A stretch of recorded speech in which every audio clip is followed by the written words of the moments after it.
আসসালামু আলাইকুম দর্শক। বাংলাদেশ ক্রিকেটের অবস্থা কিন্তু এখন বেশ উত্তাল। মাঠের ভেতরের ক্রিকেটের অবস্থা যতটাই নাজুক হোক না কেন, মাঠের বাইরের যে ক্রিকেট কেন্দ্রিক অবস্থা সেটা কিন্তু বেশ উত্তেজনাপূর্ণ এবং উত্তাল সময় পার করছে এখন। এবং গত 1-1.5 দিন যা ঘটে গেছে বাংলাদেশের ক্রিকেটে, সেটারই ধারাবাহিক বর্ণনা আমি এখন দিতে চাচ্ছি। সেটা নিয়ে যদি একটু কথা বলতে চাই, তাহলে সবার প্রথমে কথা বলতে হবে 28 তারিখ রাতের ঘটনা নিয়ে। সেদিন আসলে কী হয়েছিল বা সেই রাতে আসলে কী হয়েছিল।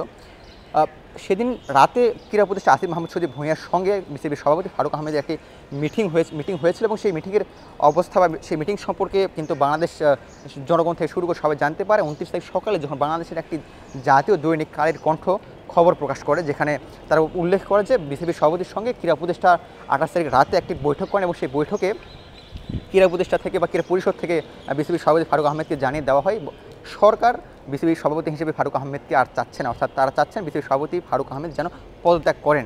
এবং এই ব্যাপারে যখন কালের কণ্ঠ নিজেদের খবর প্রকাশ করে এবং এরপর থেকে বাংলাদেশ ক্রিকেটে একটা উত্তাল সময় বইতে শুরু করে, বাংলাদেশ ক্রিকেটে একটা উত্তেজনাপূর্ণ সময় পার করতে শুরু করে। এবং এই ঘটনার পরে প্রথম যখন ফারুক আহমেদ মিডিয়াতে কথা বলেন, বিভিন্ন গণমাধ্যমে তিনি কথা বলেন এবং তার মধ্যে একটি গণমাধ্যমকে অর্থাৎ বিডি নিউজ 24কে তিনি জানান যে হ্যাঁ, তিনি নিশ্চিত করেন যে ক্রীড়া উপদেষ্টা থেকে বা জাতীয় ক্রীড়া পরিষদ থেকে তাকে বলা হয়েছে যে সরকার তাকে বিসিবির সভাপতি পদে আর চাচ্ছেন না। বাট তিনি তখন জানান যে আমি এখনও, যেহেতু গতকাল রাতে আমি ঘটনাটা জানতে পেরেছি বা তাদের প্রস্তাব আমি শুনেছি, আমি এখনও কোনো প্রকার সিদ্ধান্ত নিইনি এবং আমি বিষয়টা নিয়ে ভাববো এবং এরপরে আমি আমার নিজের সিদ্ধান্ত জানাবো।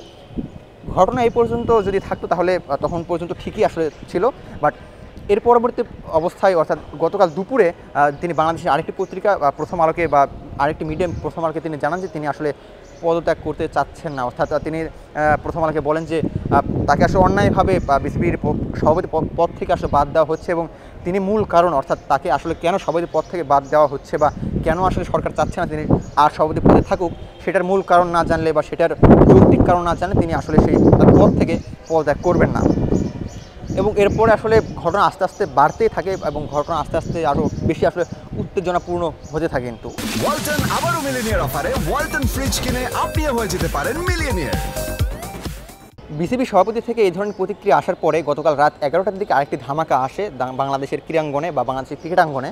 এবং সেই ধামাকাটি হলো জাতীয় ক্রীড়া পরিষদ থেকে একটি লেটার রিলিজ করা হবে এবং সেই লেটারে জানানো হয় যে ফারুক আহমেদের যে মনোনয়ন, সেই মনোনয়নটা আসলে বাতিল করে দেওয়া হয়েছে। অর্থাৎ সেখানে উল্লেখ করা হয়েছে বিসিবির যে 10 জন পরিচালক বর্তমানে সক্রিয় রয়েছে এবং সেই 10 জন পরিচালকের মধ্যে 8 জন পরিচালক বিসিবির সভাপতি ফারুক আহমেদের প্রতি অনাস্থা জানিয়ে জাতীয় ক্রীড়া পরিষদকে একটি চিঠি দেয়। সেই চিঠিতে লেখা থাকে যে আসলে ফারুক আহমেদের স্বজনপ্রীতি, ফারুক আহমেদের স্বেচ্ছাচারিতা বা ফারুক আহমেদের অনিয়ম থেকে শুরু করে বিপিএলে যাচাই বাছাই না করে ফ্র্যাঞ্চাইজিগুলোকে মনোনয়ন দেওয়া থেকে শুরু করে আরও বেশ কিছু অভিযোগ দায়ের করা হবে এবং সেই অভিযোগের ভিত্তিতেই বিসিবির যারা 8 জন পরিচালক রয়েছে 10 জনের মধ্যে, সেই 8 জন পরিচালক একটি চিঠি জাতীয় ক্রীড়া পরিষদকে দেন এবং সেখানে 8 জন পরিচালকের সিগনেচারও কিন্তু থাকে। সেখানে শুধুমাত্র ফারুক আহমেদ নিজে এবং আকরাম খান ব্যতীত বাকি 8 জনের পরিচালকের কিন্তু স্বাক্ষর রয়েছিল। এবং সেই চিঠির পরিপ্রেক্ষিতে জাতীয় ক্রীড়া পরিষদ থেকে ফারুক আহমেদের যে মনোনয়নটা ছিল পরিচালক হিসেবে, সেই মনোনয়নটা কিন্তু বাতিল করে দেওয়া হয়। অর্থাৎ ফারুক আহমেদ যে প্রক্রিয়ার মাধ্যমে বিসিবি সভাপতি হয়েছেন, তাকে অধিনায়ক কোটায় জাতীয় ক্রীড়া পরিষদ মনোনয়ন দিয়েছিলেন পরিচালক হিসেবে এবং এরপরে বোর্ডের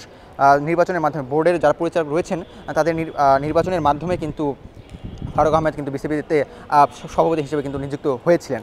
এরপর ঘটনা গিয়ে যেখানে দাঁড়ায় যে যখনই জাতীয় ক্রীড়া পরিষদ থেকে ফারুক আহমেদের মনোনয়ন বাতিল করা হয়, ফারুক আহমেদ কিন্তু তখন আলটিমেটলি অটোমেটিকভাবে বিসিবির সভাপতি হিসেবে আর থাকতে পারবেন না। অর্থাৎ বিসিবির গঠনতন্ত্র অনুযায়ী তিনি আর বিসিবির সভাপতি হিসেবে কিন্তু আর থাকতে পারবেন না। এবং এর পরবর্তীতে যে গুঞ্জনটা ওঠে বা যে প্রশ্নটা আসলে আসে, ফারুক আহমেদ যদি বিসিবির সভাপতি না থাকে তাহলে পরবর্তীতে ভারপ্রাপ্ত দায়িত্ব হিসেবে অ্যাকচুয়ালি বিসিবির সভাপতি হিসেবে আর কে আসবেন।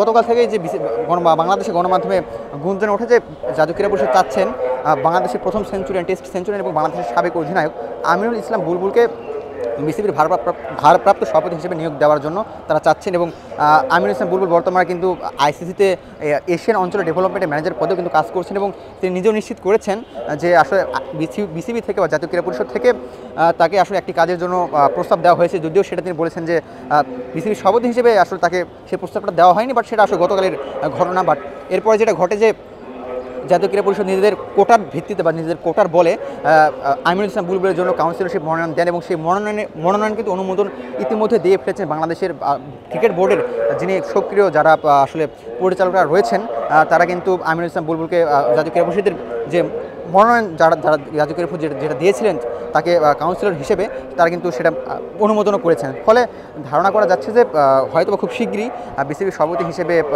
আমিনুল ইসলাম বুলবুলকেই হয়তোবা দেখা যাবে। দর্শক, মিরপুর শেরেবাংলা স্টেডিয়াম থেকে এতক্ষণ পর্যন্ত এতটুকু ছিল আপডেট। এতক্ষণ অনফিল্ডের সঙ্গে থাকার জন্য ধন্যবাদ।